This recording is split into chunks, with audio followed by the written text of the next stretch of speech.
Они хотели сломать меня. Вот так будет со всеми сепарами. Они меня спрятали в тайнике в машине, мы когда ехали, обстукивали машину. Было, конечно, страшно. Правда ли то, что вы отращивали бороду для того, чтобы сойти за цыгана? С Божьей помощью получилось покинуть территорию Украины. Дорогие друзья, Максим, добрый вечер, рада вас приветствовать на нашем канале Надия. Приветствую, Наташа. Очень хочу выразить большую благодарность за то, что пригласили. Также хочу поприветствовать всех ваших зрителей. Поэтому мне очень приятно провести эту беседу с вами. Спасибо. Я думаю, что среди наших зрителей много знают вас. Дорогие друзья, тем, кто не знает, я напомню. У нас сегодня в гостях Максим Рендовский, заслуженный мастер спорта Украины по самбо, действующий чемпион мира и Европы по бразильскому джиу-джитсу.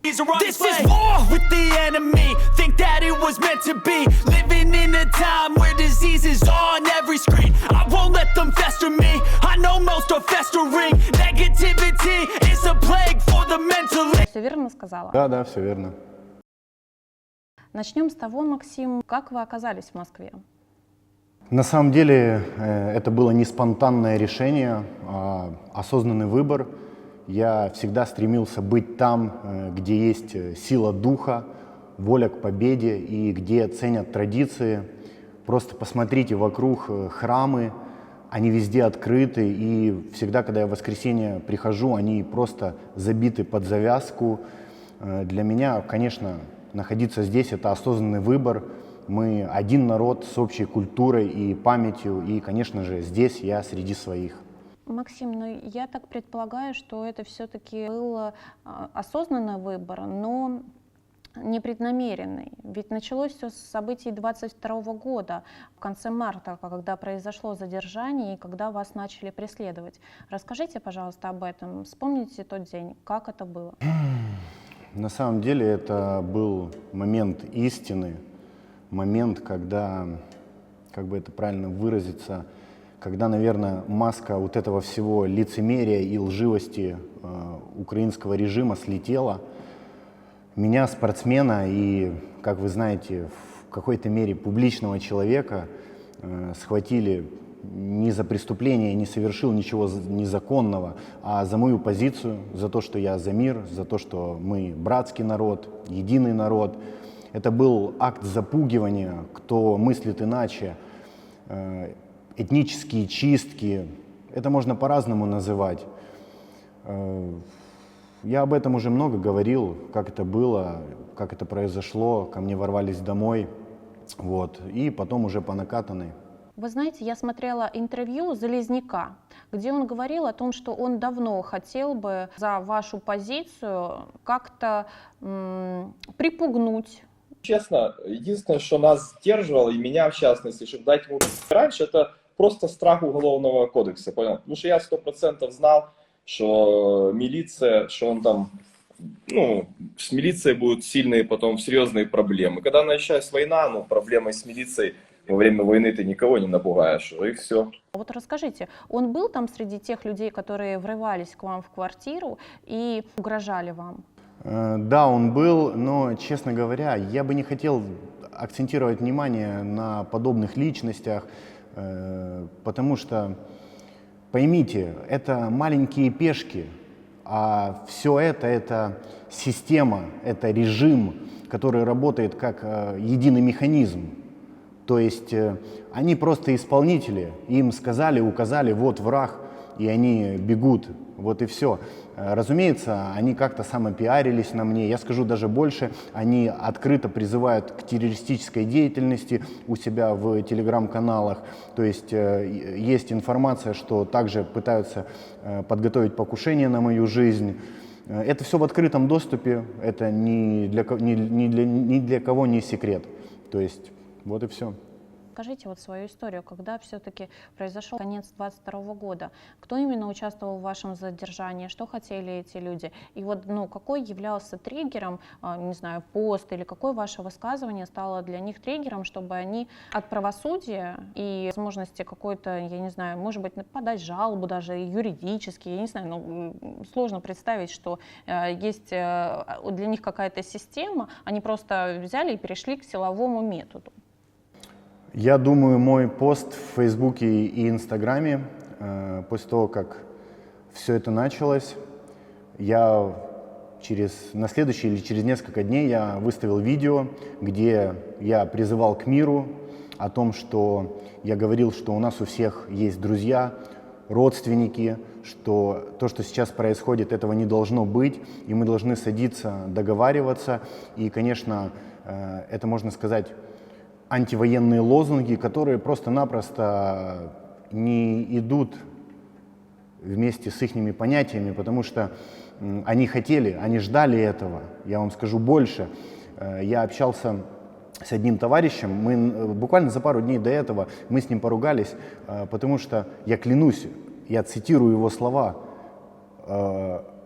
он говорит: я хочу, чтобы русские напали на нас, и, мол, я буду первым, кто возьмет оружие. Ну, я думаю, ни для кого не секрет, он сейчас в Америке, вот, то есть больше всех кричал, а в конечном итоге так. Касательно людей, это были в основном люди в масках, но их действия говорили о том, что это не самостоятельные активисты, это в основном сотрудники силовых структур.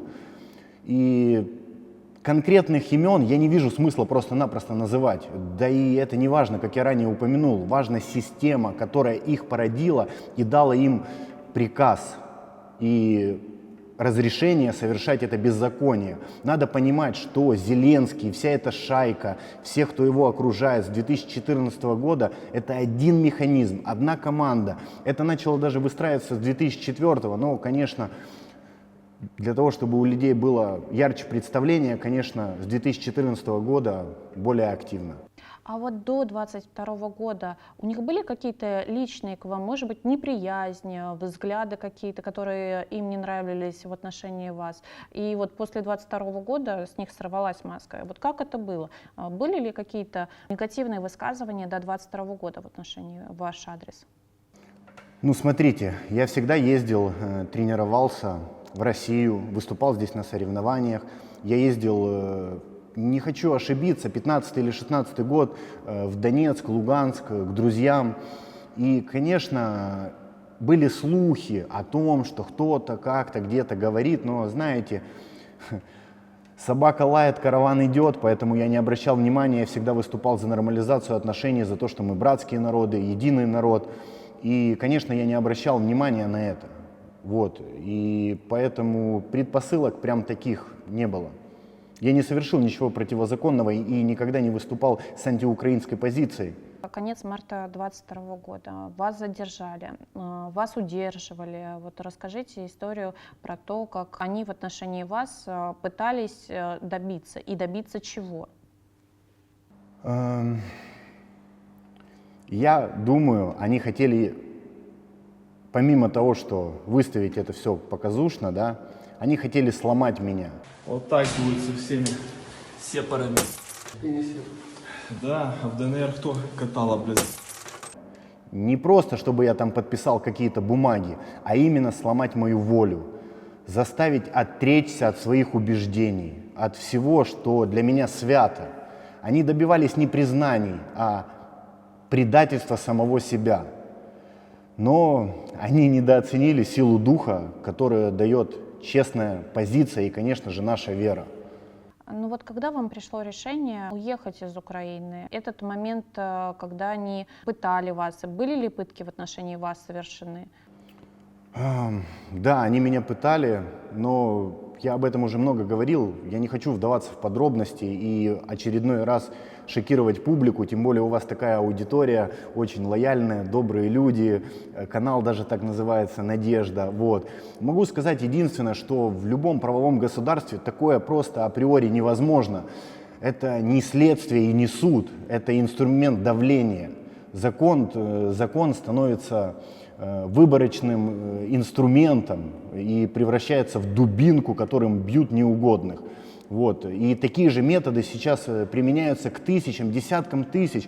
Вот конкретные цифры: более 7 тысяч политических заключенных, заключенных по религиозным и политическим мотивам. И это не перегибы на местах, это осознанная политика запугивания. И когда вы видите, что государство позволяет себе такое, становится абсолютно ясно, оно не имеет будущего. Вы абсолютно правы. Наш канал называется «Надежда». Его смотрят те люди, которые пытаются найти надежду в этой тяжелейшей для нашей страны ситуации. У некоторых друзей пытали, у некоторых друзей пытаются выехать до сих пор. Массовые репрессии, они коснулись всех нас. Мне кажется, нет сейчас такого в стране человека, у которого бы не пытали бы знакомых, не пытали бы друзей. Конечно. Все мы как-то с этим боремся. И, собственно, вы, как наш герой, даете такую надежду нашим людям, которые могут обрести безопасное будущее. И мы все надеемся. Да. Я хочу вот дополнить ваши слова касательно, опять же, надежды. Все то время, пока мы разговариваем, записываем те или иные эфиры, даем интервью и так далее, самое главное, что вот тем людям, которые находятся в заключении, мы даем им надежду. Надежду на то, что у них может быть будущее, светлое будущее. Это очень важно, потому что не хочется говорить за себя, потому что война 1000 драм, моя лишь капля. Вот и все. И мы говорим за всех, кого это коснулось, а коснулось это практически всех. Вот когда вы приняли решение покинуть страну? Ну, моя ситуация, то есть точкой невозврата стала вот эта система, о которой я говорил, вот этот механизм, ихняя команда. Когда ты видишь, что закон, он не работает, нету справедливости, а это, то есть он не защищает, а это дубинка, которой бьют неугодных, и исчезают все иллюзии. Понимаешь, что молчать значит быть соучастником.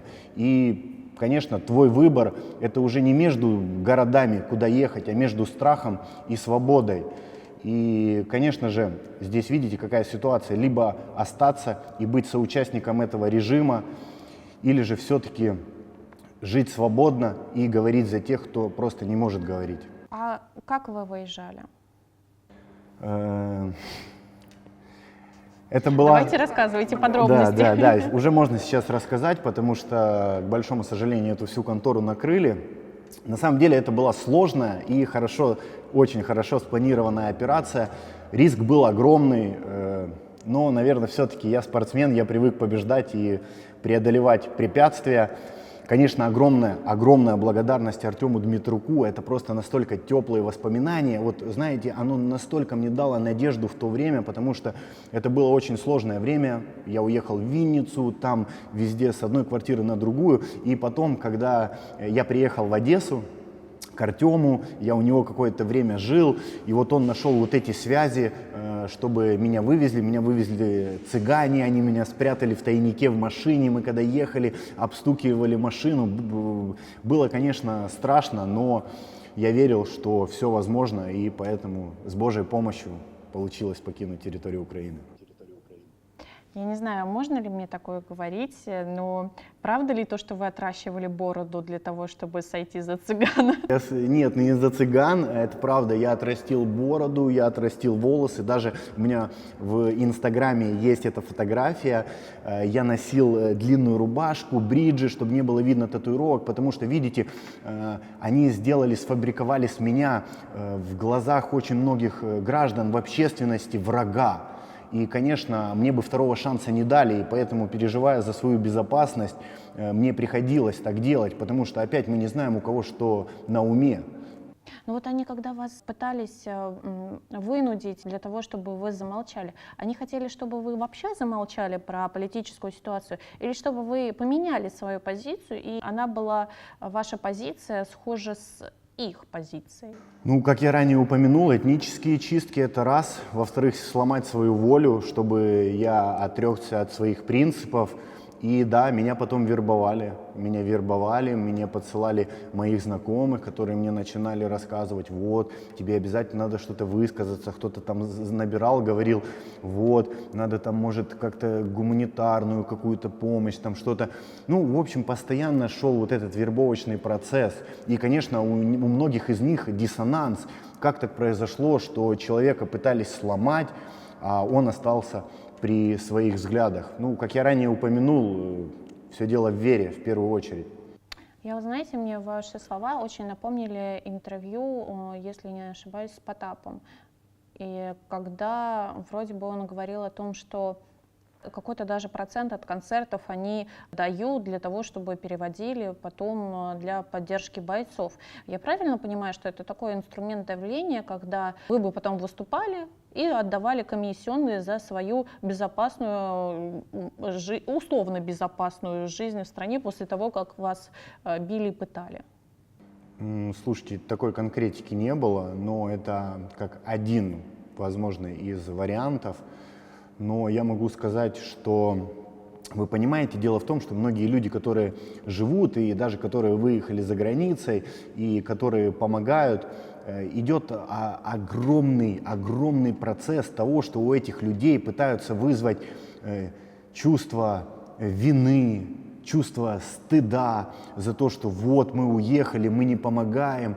И, конечно, на этом фоне идут огромные деньги, но почему все молчат, куда они уходят? Как вы мне объясните тот факт, что вся действующая власть скупает недвижимость по всему миру, о том, что какие-то там, я не знаю, псевдонимы у них, побрякушки и все остальное, ходят в роликсах и так далее. Ни в коем случае мы не заглядываем в чужой карман, но сам факт того, что люди, у которых там по сути есть хлеб и крыша над головой элементарно, и больше ничего нет, они отдают последнее из-за чувства вот этой вины, стыда, что они уехали, а при этом они шикуют і розказують, що треба воювати до останнього українця.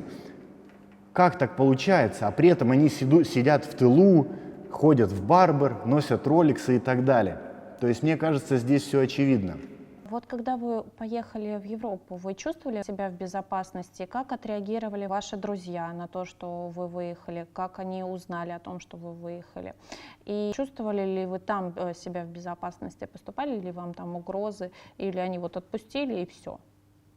Ну, смотрите, во-первых, конечно, я поехал во Францию для того, чтобы восстановиться, вот, после того, что со мной произошло, и, конечно, не только физически, но и ментально, чтобы принимать дальнейшие решения не из страха, а из силы. И Франция стала на тот момент, можно сказать, таким островком стабильности. Мне тоже повезло встретить там добрых людей, которые меня приняли как своего, несмотря на разные, знаете, отличия в культуре и так далее. Вот, поэтому я смог перевести дух, проанализировать происходящее и увидеть всю картину целиком, посмотреть, так сказать, с холодной головой со стороны на это все. Вот, и со временем, конечно, стало понятно простое. Дом здесь, вот я сейчас нахожусь в Москве, это наш язык, наши люди, наши храмы и привычные смыслы, культура, в которой я вырос и на которую я всегда стараюсь опираться. Поэтому мой, в принципе, переезд в Москву – это логичный шаг вернуться к своим. Касательно моих друзей, знаете, там была такая история, я очень много вбрасывал фейка. То есть у меня не работал Инстаграм долгое время, потому что очень было много хейта, мне надо было это все переварить, я не хотел возвращаться какое-то время в медийное пространство, я вел только резервный Инстаграм. И многим людям, к сожалению, мне приходилось, конечно, врать, говорить, что я нахожусь там, на самом деле я находился в другом месте. Многие люди, кто-то поддерживал, кто-то осуждал, поэтому разные люди бывают, знаете. Какой совет дадите тем, кто все-таки хочет выехать из страны, но не может быть, боится осуждения? Потому что, я думаю, каждый из нас с этим сталкивался. Либо позиция не нравится, то, что мы говорим, либо боятся какого-то осуждения. Вот какой-то вы совет дадите? Самый главный совет – это не терять веру и молиться. Планируйте, ищите возможности. Надо понимать, что главная крепость – это дух.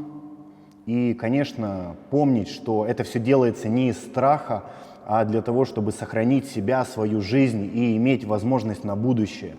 Спустя уже 2,5 года мы видим, как происходит репрессия не только инакомыслящих, но и в отношении православия. Что вы об этом думаете? Для меня, наверное, это самая тяжелая такая часть, вот, потому что я сам верующий человек. Скажу так, это не борьба за веру, это политический террор, я думаю, это будет корректно так назвать, под такой религиозной маской. То, что делает раскольнический режим ПЦУ, раскольники, это важно, потому что я на этом хочу акцентировать внимание. Это попытка уничтожить последний оплот идентичности, который остался на Украине. И они борются против тысячелетней истории, тысячелетней. И история все рассудит сама, это очевидно. А наша задача сохранить веру в сердцах, любовь, вот и все. Как вы считаете, что вам лично помогло не сдаться? Все-таки осуждение близких, то, что вам даже приходилось врать друзьям и скрывать там свое местоположение. Как вы отнеслись к тому, когда волна хейта пошла со стороны украинских СМИ, когда из вас сделали врага страны? Как вы с этим справились? Что помогло вам не опустить руки? Ну, касательно хейтеров, я сразу скажу, это отражение киевского режима нынешнего, вот и все. Им сказали враг, и они бегут писать гадости. Мы на это не обращаем внимания, это очевидно. Касательно того, что мне помогло, ну, понимаете, сдаться значит предать самого себя и всех, кто на тебя надеется. Многие люди смотрели меня, вдохновлялись. И, конечно, мне помогли 3 вещи.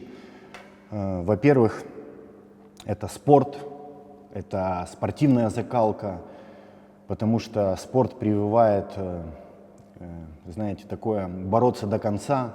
Во-вторых, это понимание того, что за мной правда, что мы боремся за правду. И, конечно, в-третьих, самое главное – это глубокая вера. И вера дала, знаете, ту тишину, которую не смогли нарушить никакие пытки и угрозы. Когда ты с Богом, ты непобедим. В украинских СМИ появилась информация о том, что вас пытали. Там были ваши фотографии. Очевидно, что были синяки, ваша известная и очень известная татуировка, запоминающаяся, киевлянин. Они сказали, что это якобы вас пытали, и что вообще, возможно, фотографии фейки. Как вы на это отреагировали?